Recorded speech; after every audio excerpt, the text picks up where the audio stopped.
katanya saya sebagai PPTK, Oh, katanya jangan sebagai verifikator, nggak bisa katanya. Nggak bisa katanya. Harus ada hitam di atas putih perintah yang jelas. Betul, apalagi pengelolaan keuangan itu tidak bisa katanya, harus ada transparansi dan akuntabilitas. Nah, tadi ngomongin ada tugas verifikator gitu.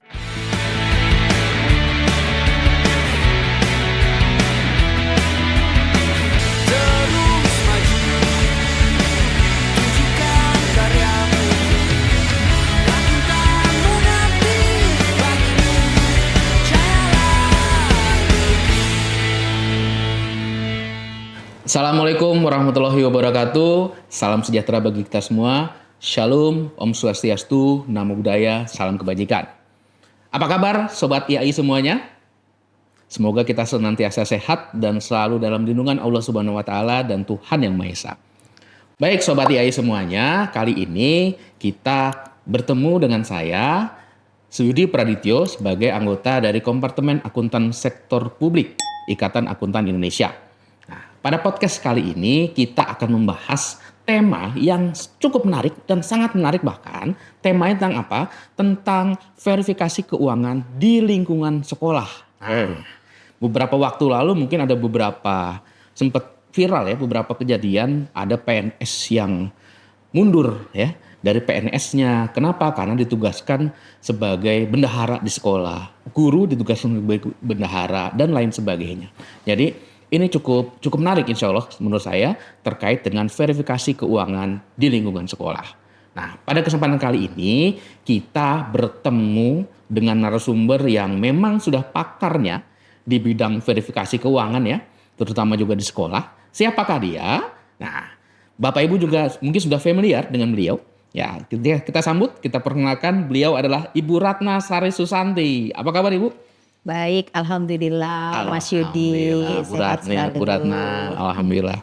Semoga sehat ya Bu ya. Amin. Jadi izin saya kenalin dulu Bu Ratna nih. Monggo, silakan. Bu Ratna namanya panjang nih Bapak Ibu sekalian ya. Jadi saya harus baca nih, izin Bapak Ibu semuanya. Ibu Ratna Sari Susanti, SE, MSI, AK, CA, ACPA, KRMO, CGAE, KCRO.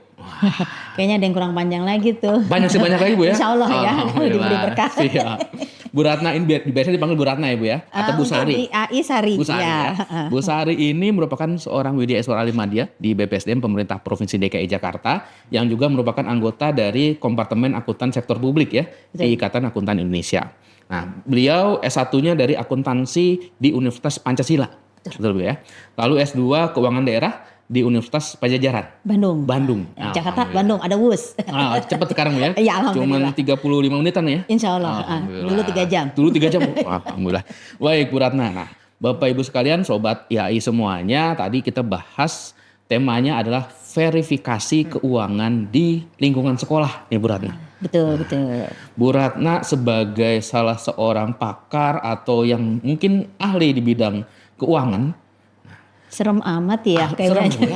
Saya juga jadi serem nih Bu. Kalau ngomongin keuangan tuh panjang ya Bu ya. Betul. Keuangan panjang dan sensitif ya Bu. Sensitif sekali. Betul. Tapi mau tidak mau, suka tidak suka kita harus membicarakan nih Bu. Ya. Kenapa? Karena dewasa ini lagi ada bicara tentang efisiensi dan lain sebagainya gitu ya.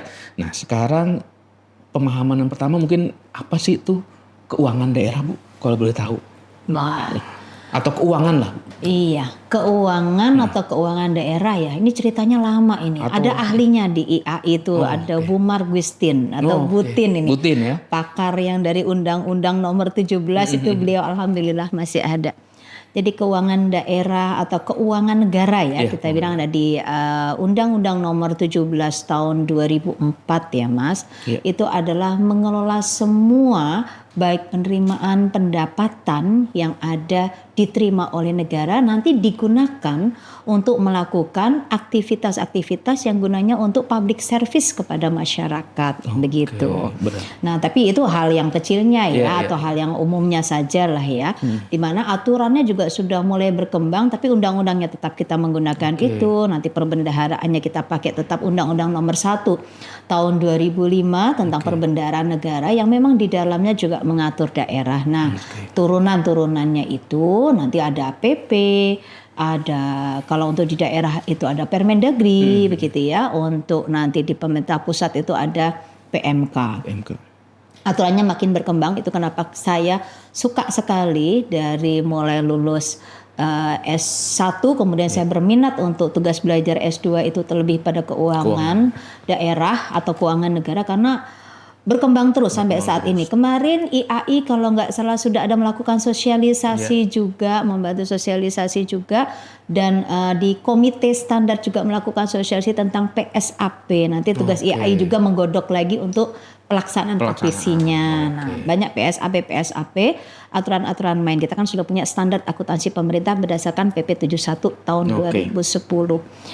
Melingkupi apa saja? Melingkupi seluruh yang ada di lingkup pemerintah baik pusat maupun daerah. Nah, kalau yang besar-besar kayaknya sering kesenggol ya. Di kementerian, pemerintah, provinsi, kabupaten, kota itu sering. SKPD atau OPD gitu ya, organisasi di daerah, pendidikan daerah ini. Yang belum kesinggung, sekolah pakai uang negara nggak ya? Nah, itu Bu, betul. Baru mau sesinggung. Saya sudah nyinggung. Daripada saya tadi agak serem-serem sedap. Saya bilang pakar nih kacau juga. Karena saya memang mulai dari CPNS itu memang sudah bergelut di dulu namanya Biro Keuangan di pemerintah Provinsi DKI Jakarta. Dulu di Biro Keuangan juga kita mengenal macam-macam ya. Ada dulu masih apa ya, nota perhitungan anggaran kalau nggak salah pertanggungjawabannya ya. Sampai kami juga sama-sama berjuang untuk ada akuntansi. Pengelolaannya itu juga sama. Mulai dari yang skupnya besar dulu namanya unit kerja ya, baru nanti ke unit yang lebih kecil lagi. Nah, keuangan yang disenggol yang gede-gede tadi saya katakan ya, unit-unit besar. Tadi balik lagi, sekolah ada nggak ya gitu. Nah, sekolah pakai uang negara nggak ya? Aduh, serem lagi. Kalau dulu masih ada SPP tuh zaman saya ya. Apa SPP itu apa ya? Surat permintaan pembayaran. Bukan. Itu keuangan. bukan. Iuran yang sekolah. Iuran sekolah. Siap. Saya pikir surat permintaan pembayaran. Bukan. Kita ada membayar dulu sekolah. Terus ada kebijakan pemerintah makin kesini makin bagus. Ada wajib belajar 7 tahun, meningkat lagi 9 tahun, meningkat lagi sampai 12 tahun. Semua dibiayai oleh yang kita sebut dengan BOS, belanja operasional sekolah. Ada bantuan lagi dari pemerintah, lingkup kecilnya lagi BOP. Nah, BOP itu yang apa? Belanja operasional pendidikan. Nah, itu yang dilakukan oleh dinas-dinas yang ada di wilayah, ya, baik provinsi, kabupaten maupun kota. Itu uang dari mana? Bukan uang saya, Bu. Bukan uang saya juga. Tapi ada mungkin bagian uang saya yang mungkin diambil dari pajak saya atau retribusi. Tapi kalau retribusi itu kan tekan prestasi langsung ya. Nah, itu monggo. Itu yang dikelola oleh negara. Nanti salah satunya akan kembali lagi dalam bentuk dana BOS maupun dana BOP. Nah, uang. Kalau ada uang di sekolah ada apa? Waduh, selain ada peserta didik. Nah, ada apa? Ada guru. Ada tendik. Tenaga kependidikan gitu ya. Mereka perlu dibayar nggak? Perlu. Sekolah perlu biaya untuk mengadakan kegiatan, untuk sarana prasarana dan lain sebagainya, betul. Iya. Terus uang dari mana lagi? Nah, balik lagi. Nah, berarti di sekolah itu juga melakukan apa?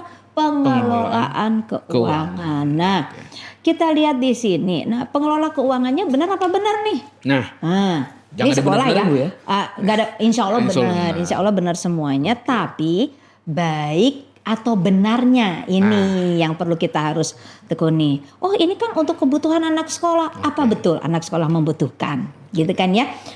Mungkin di sekolah misalnya saja SMA dengan SMK, ya SLTA dengan SMK. Berarti kebutuhannya beda-beda. Di SMK juga ada kebutuhan yang berbeda-beda. Ada SMK yang jurusannya mungkin masak memasak, perhotelan, terus ada juga prodinya ada yang perhotelan. Itu akan beda kebutuhannya dengan yang kaitannya dengan mesin industrial. Nah, itu kebutuhan yang beda-beda. Nah, sebentar Bu. Nah, kalau ngomongin keuangan emang udah panjang Bu, dari awal sampai dengan akhir. Nah, tadi kan kalau sekolah tadi Ibu udah bilang ada SMA, ada SMK. Itu berarti kan kalau di pemerintah daerah kewenangannya provinsi ya?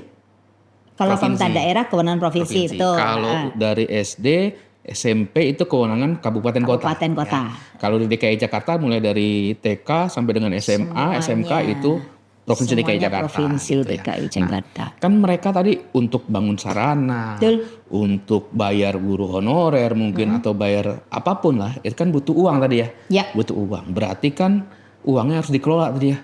Ya, betul. Nggak mau, kalau dulu kan ada iuran SPP yang tadi Ibu bilang. Ya, sekarang sudah tidak dipungut nggak ada. lagi. Udah nggak ada namanya BOS, ada BOP.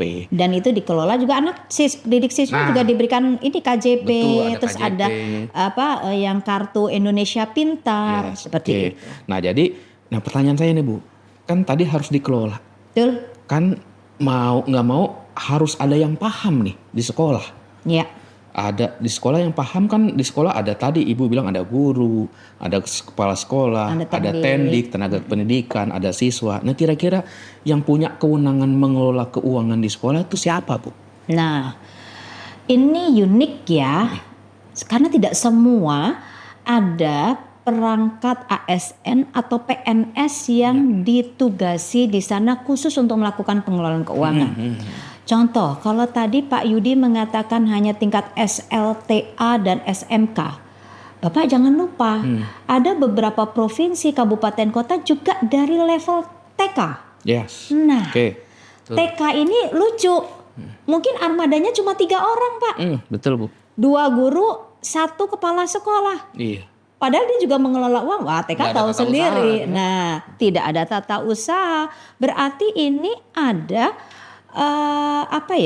yang harus diberikan tugas kewenangan Oke. oleh PA, dalam hal ini pengguna anggaran atau pengguna barangnya, atau saya katakan saya tarik lagi nih dari dinas pendidikannya untuk memberikan surat penugasan atau pelimpahan kuasa siapa yang akan menjadi. Ya kan, kalau kepala sekolah itu memang adalah guru yang diberi tugas tambahan sebagai kepala sekolah ya. Iya. Ini kan sesuai dengan peraturan Menteri Pendidikan, Riset dan Teknologi Permendikbud-Ristek ya, nomor 40 tahun 2021 ya. Itu nanti ada tugas-tugasnya, ada tugas kepala sekolah. Nah, nanti 3 orang ini, oke 1 udah jadi kepala sekolah. Berarti ada tugas tambahan terhadap 2 guru ini. Siapa yang akan menjadi bendahara sekolah dan siapa yang melakukan tugas yang kalau di keuangan itu ada yang disebut dengan verifikator.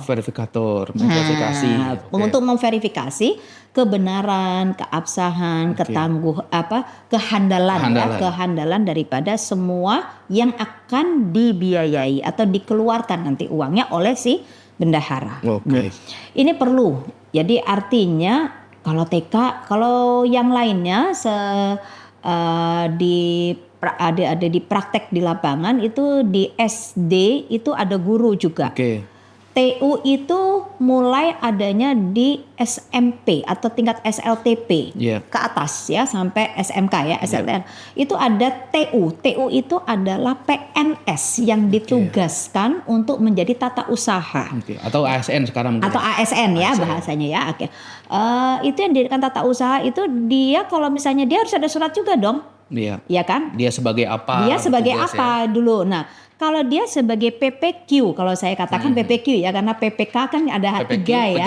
Pejabat Penata Keuangan ya kan, bukan yang komitmen, ini beda lagi. Ada bukan PPQ, lagi yang ada pembina PPK, ya? kepegawaian. Pembina ya. kepegawaian. Ini yang sebagai PPQ itu misalnya TU. Nah, berarti TU itu kalau dia sebagai PPQ bisa dilakukan sebagai verifikator. Ya. Kepala sekolah sebagai apa? Nah, kepala sekolah ini kan mengelola keuangan.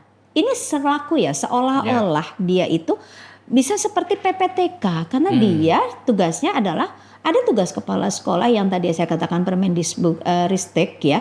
Itu adalah mengelola keuangan sekolah. Itu tugas kepala sekolah, yaitu mengelola keuangan sekolah. Mengelola apa? Bertanggung jawab atas pengelolaan tadi keuangan sekolah termasuk pengadaan BOS dan BOP. Terus dia juga yang mengatur tentang penggunaan anggaran. Itu tugas kepala sekolah.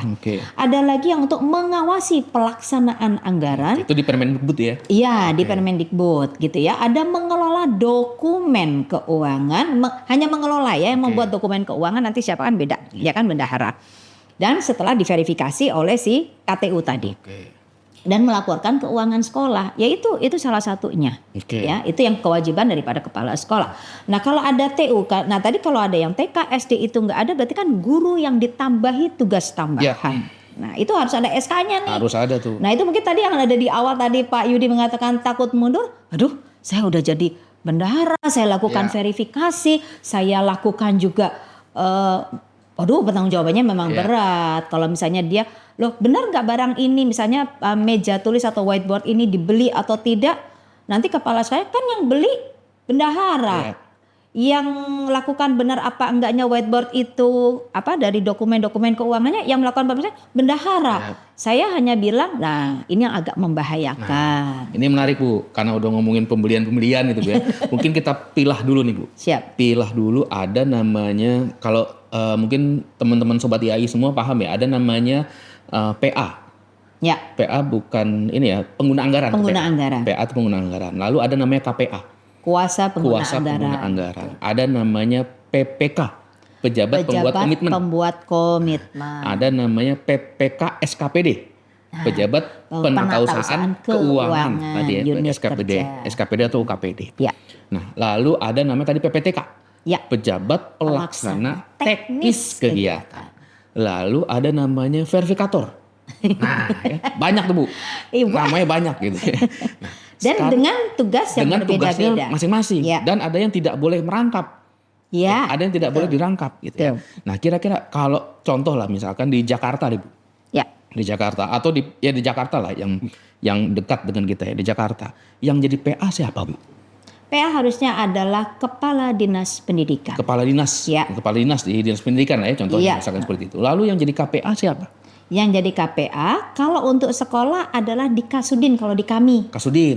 Kasudin setiap 5 wilayah ya. Kalau di daerah Jakarta Sobat IAI itu ada 5 wilayah kota dan 1 kabupaten. Jadi ada di Kasudin KPA-nya. Atau kepala bidang-bidang yang ada di dinas ya. Kepala bidang yang ada di lingkup dinas untuk provinsi atau kabupaten kota lainnya ya. Karena sekolah itu pasti nyantolnya di dinas pendidikan di sana. Nah, pertanyaannya tadi berarti kepala sekolah sebagai apa, Bu? Harus ada surat. Ya, yang surat pelimpahan kekuasaan yang diberikan oleh kepala dinas pendidikan. Ini kepala sekolah mau dijadikan apa? Benar. Kalau menurut saya itu lebih tepatnya lebih enak karena dia tadi kan ada tugas-tugas yang saya katakan. Bapak Ibu ya tadi ya, selain memimpin sekolah dia mengelola sekolah. Jadi melihat pengembangan macam-macam, ada proses belajar, barang sarana dia ini. Lebih baik kan karena dia tahu kebutuhan sekolah. Pasnya adalah menjadi PPTK, pejabat pelaksana teknis kegiatan. Tapi jangan dicampur dia sebagai bendaharanya, enggak, dia sebagai verifikator enggak. Tapi tadi ada yang di depan Pak Yudi mengatakan ada boleh rangkap atau enggak ngerangkap. Dia boleh merangkap sebagai apa? Karena saya butuh saya mau perbaikan ruangan saya mau rubuh begitu kan. Berarti dia harus juga bisa merangkap sebagai PPK, pejabat pembuat komitmen asal. Nah, ini asal. Boleh ditambahkan pengembangan kompetensi. Nah, ini monggo nanti kalau di daerah-daerah itu bisa minta tolong dengan BPSDM di wilayah kota, kabupaten, provinsi untuk kepala sekolah itu diikut sertakan dalam pendidikan peningkatan kompetensi Barjas. Barjas itu barang dan jasa sesuai dengan Perpres 12 tahun 2021. Jadi minimal dia beliau itu sudah memiliki sertifikasinya. Jadi bisa, jadi tidak, walaupun kita ya di daerah manapun sudah ada e-katalog, e-komponen. Nah, itu sudah alhamdulillah. Nah, itu ya kepala sekolah itu sebagai PPTK-nya. PPTK bisa ya. Nah, verifikatornya siapa? Verifikatornya adalah KTU. Nggak ada KTU, misalnya di SD. Berarti ada guru yang diberikan surat juga oleh kepala dinas sebagai verifikator. Atau gurunya cuma 1 atau berapa? Silakan membuat tim. Ya, tim. Nanti bendaharanya juga sama gitu ya. Nah, kalau di DKI itu kalau untuk SD itu ada wilayah atau pergugus. Nah, jadi ada terdiri dari beberapa sekolah, itu monggo ya, tinggal diatur saja. Nah, berarti ada pemisahan fungsi. Harus ada pemisahan fungsi yang jelas Bu ya. Dan harus ada surat tugasnya juga nih. Surat tugas. Jangan cuman bilang katanya saya sebagai PPTK, Katanya sebagai verifikator, nggak bisa katanya. Nggak bisa katanya. Harus ada hitam di atas putih, perintah yang jelas. Betul, apalagi pengelolaan keuangan itu tidak bisa katanya, harus ada transparansi dan akuntabilitas. Nah, tadi ngomongin ada tugas verifikator gitu ya. Betul. Berarti verifikasi PPK SKPD-nya, pejabat penatausahaan keuangan SKPD tetap ada di dinas ya. Betul. Tetap ada di dinas, lalu ada PPK pejabat penatausahaan keuangan UKPD tetap ada di Sudin nih. Ada di Sudin. Yang menunjuk verifikator di sekolah. Nah, masing-masing. jadi gini. Nah, ini ada mungkin kalau untuk daerah lain selain provinsi, daerah khusus Jakarta, mungkin jadi tugasnya di dinas itu besar sekali. Banyak. Tapi ini membantu. Bapak Ibu ada sekolahan banyak. Nah, ini juga membantu teman-teman yang ada di dinas pendidikan itu melihat skop ya. Contoh dengan tingkat sekolah. Contoh soal gini. Mungkin sekarang ini SD udah sedikit nih. Banyak gedung-gedung SD nih nganggur. Jadikan SMP. Jadi gugus yang tadi atau himpun-himpunan tadi itu bisa diperkecil.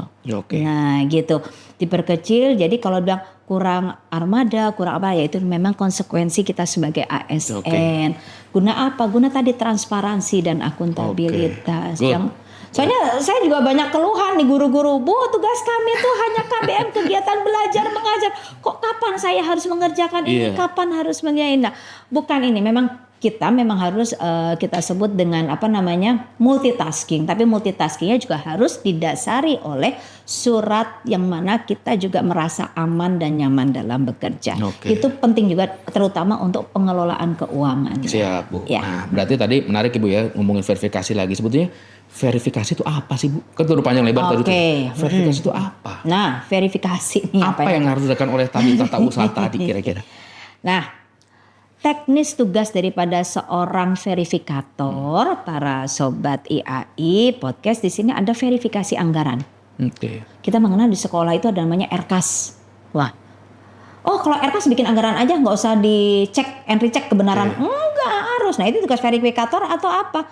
Memverifikasi atas anggaran-anggaran yang diajukan. Nah, diajukan oleh siapa? Oleh tadi kebutuhan sekolah tadi untuk memastikan bahwa anggaran tersebut sesuai enggak dengan kebutuhan menjadi prioritas sekolah tersebut. Nah, nanti dari anggaran baru sampaikan kepada tadi dinas atau sudinnya. Kalau untuk kayak dinas pendidikannya ini loh kami butuhnya ini. Sehingga apa yang dianggarkan nanti sesuai dengan yang dilaksanakan. Takutnya yang dianggarkan A, yang dilaksanakan B, terus kemudian pertanggungjawabannya C. Nah, ini jangan sampai ya kan, tidak boleh seperti itu. Nah, itu kalau bicara anggaran. Yang kedua adalah verifikasi belanja. Nah, ini PPTK kan belanja nih, kepala sekolah kan belanja untuk kebutuhan sekolah. Nah, verifikator ini bertugas adalah melakukan verifikasi atas belanja yang dilakukan oleh PPTK tadi. PPTK atau PPTK ya kan menginginkan. Nah, PPK komitmennya, nah itu dia menguji dulu. Ya, dia lakukan pengujian tersebut sesuai nggak dengan anggarannya yang tadi dibuat ya, agar tidak tidak melanggar aturan mainnya. Nah, berikutnya adalah dokumen. Nah, kan ini dokumen nih, barang udah datang, dokumennya udah. Nah, verifikator ini melakukan pemeriksaan atas dokumen yang digunakan. Ya, dokumen yang digunakan itu untuk digunakan apa? Digunakan untuk dasar mengeluarkan uang. Nah, ini benar atau enggak gitu ya? Validitasnya, kehandalannya dia. Nah, berikutnya adalah melakukan pengujian kebenaran. Nah, menguji kebenaran ini atas apa? Atas data tadi dan informasi-informasi yang digunakan di dalam hal pengelolaan keuangan tadi. Ya, bahwa ini data ini adalah akurat, lengkap dan sesuai dengan aturan main. Baik Bu Ratna. Nah, tadi udah bahas tentang verifikasi panjang Bu ya. Nah, kira-kira nih verifikasi kan tadi berarti dia mengecek kelengkapan, keabsahan dan terakhir harus menguji kebenaran. Nah, menguji kebenaran. Kira-kira kalau memang seorang verifikator melihat ada dokumen belanja yang salah atau dokumen belanja yang kurang tepat, kira-kira harus ngapain tuh seorang verifikator tadi? Berikan catatan ya. Berikan catatan, kembalikan dulu kepada PPK-nya. Tolong dibetulkan sesuai apa dong? Kan apakah dia juga harus cek fisik barang? Enggak juga, karena itu jadi tugasnya PPK ya, komitmen ya untuk barang itu ready for use oleh kita PPTK gitu kan. Cek betul ini mungkin salah nama ya. Mungkin ada salah nomor kode rekening, rekening penerima nanti. Jumlahnya salah. Jumlah, kuantitas tolong diulang. Atau jangan-jangan meterainya salah. Nah, bisa ya. Nah, Masih ini pakai meterai 3.000 lagi. nah, masih meterai yang jadul. Nah, atau stempelnya salah. Hati-hati. Itulah perlu ketelitian seorang verifikator. Berarti peran verifikator di perangkat daerah ataupun di sekolah ini sangat vital ya, cukup vital ya. Vital sekali nih kalau anak-anak Gen Z itu bicaranya PTG BGT. Penting banget. Penting banget. Betul, Oke. betul. Siap Bu Ratna, ini PTG BGT. Oh, penting banget ya. SKL sekali. Sekali. Betul. Oke, Bu Ratna, menarik sekali terkait dengan verifikasi keuangan. Memang tadi ya, mulai dari anggaran sampai dengan belanja itu harus diverifikasi. Nah, lalu kira-kira nih terakhir nih Bu Ratna, kalau ngomongin verifikasi keuangan tadi udah panjang lebar, apa yang harus dilakukan oleh kepala sekolah atau pemangku kepentingan di sekolah nih terkait dengan verifikasi ataupun pengelolaan keuangan yang lebih baik lah ke depan di sekolah itu harus seperti apa sih kira-kira? Nah, ini dia nih. PR banget ya. Kenapa? Terus kalau saya menyatakan demikian, rata-rata jawaban seorang kepala sekolah saat ini adalah, Bu, tau gitu saya nggak jadi kepala sekolah. Begitu beratnya karena Bapak Ibu memang diberi tugas tambahan untuk memimpin sekolah tersebut. Yang satu pasti dibetulin, tolong administrasinya ya. Sebelum menunjuk siapapun yang menjadi aparat dalam hal mengelola keuangan di sekolah itu, tolong administrasinya. Jadi jelas, clean and clear dulu siapa berbuat untuk apa ya demi keamanannya. Seorang kepala sekolah ke depannya juga selain memberikan bukan hanya kurikulum, ya kurikulum itu memang pentingnya menjadi tusi pokoknya dia. Tetapi dalam menjalankan kurikulum dalam setahun itu dia juga harus memahami betul apa-apa saja perannya beliau sebagai kepala sekolah dalam memenuhi segala kebutuhan sarana prasarana, kebutuhan ya kalau saya katakan moral material ya karena di sana kan ada BP kan dan lain sebagainya, moral material yang dibutuhkan oleh sekolah. Demikian juga menyiapkan aparatur dalam hal melakukan pengelolaan sekolah. Kan di sana juga ada mungkin kalau yang sudah agak besar itu ada wakil kepala sekolah. Wakil. Nah, mungkin dibantu oleh wakil kepala sekolah misalnya khusus bidang misalnya bukan kurikulum ya, misalnya bidang kesiswaan karena dia di situ kan butuh uang juga. Bukan butuh, yang lainnya butuh. Tapi kesiswaan itu kan lebih menghitung pada person ya, berdasarkan BOS dan BOP itu kan person. Person bukan person, artinya di sini per siswa ya. Per siswa per tahun ajaran. Nah, rombongan belajar begitu ya. Nah itu dia menghitung dari situ, dibantu. Apakah nanti wakil kepala sekolah ini sebagai membantu dia sebagai verifikator. Kalau memang tidak ada KTU-nya, kalau KTU-nya sudah atau membantu sebagai tim, monggo silakan. Atau kepala sekolah, aku takut deh jadi PPTK-nya, yang karena wakil kepala sekolah yang punya sertifikat barang dan jasa. Ya silahkan diatur. Tapi yang pasti adalah aturan main di dalam pengelolaan keuangan, pengelolaan keuangan yang ada di sekolah itu harus ada hitam atas putih yang jelas siapa berbuat atas apa. Sehingga tidak ada lempar-lempar tanggung jawab dan tidak ada lagi kata dulu saya dilindungi. Dulu katanya Bapak bisa bantu saya atau Ibu bisa bantu saya. Tapi pada saat ada penyelewengan atau ada sedikit mungkin ada kalau bahasa orang akuntansi bilang ada fraud ya. Kecurangan atau apa tidak itu sampai tidak ada lagi. Siap Bu Ratna. Jadi memang harus jelas dulu nih ya Sobat YAI semuanya ya terkait dengan aturan mainnya.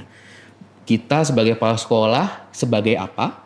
Lalu tata usaha sebagai apa, wakil kepala sekolah misalkan sebagai apa, kepala dinas sebagai apa, misalkan ada suku dinas sebagai apa, kepala bidangnya sebagai apa, nah itu harus jelas aturan mainnya. Clear. Jadi jangan katanya ya Bu ya, harus jelas aturan mainnya seperti apa dan itu juga Bapak Ibu misalkan ditugaskan sebagai PPTK harus baca tuh aturannya. Tugas PPTK apa aja sih sebetulnya? Gak usah dibaca semua, saya tahu itu kalau di Permendagri itu ada berapa ribu halaman. Kita cari saja clue-cluenya saja. Intinya apa? Betul. Jadi kita dalam melaksanakan kegiatan terutama di verifikasi keuangan karena kan tadi verifikasi keuangan harus bisa dipertanggungjawabkan katanya. Jadi benar-benar harus jelas dulu kita berperan sebagai apa, mereka berperan sebagai apa, Bapak Ibu sekalian, Sobat IAI semua. Baik, Bu Ratna, nggak kerasa nih, Bu Ratna ya, ngomongin verifikasi keuangan, nggak ada matinya, kata orang tadi gitu, Bu Ratna ya. Alhamdulillah. Jadi memang menarik sekali, Bu Ratna, Alhamdulillah. Dan terima kasih, Bu Ratna sudah hadir di podcast Ikatan Akuntan Indonesia. Semoga Bu Ratna sehat selalu, Amin, ya tambah Rabbal. sukses, tambah berkah, dan tambah cetar membahana. Amin, ya Rabbal. Baik, Bapak Ibu sekalian, Sobat IAI semuanya, terima kasih atas partisipasinya pada kesempatan ataupun episode podcast IAI kali ini. Mohon maaf apabila dalam penyampaian kami berdua terdapat kesalahan. Apabila ada kesalahan datangnya dari kami berdua, apabila ada kelebihan dan kebenaran dari Allah Subhanahu wa taala. Kami akhiri, Bapak Ibu sekalian, saya Yudi Pradityo. Assalamualaikum warahmatullahi wabarakatuh. Waalaikumsalam warahmatullahi wabarakatuh.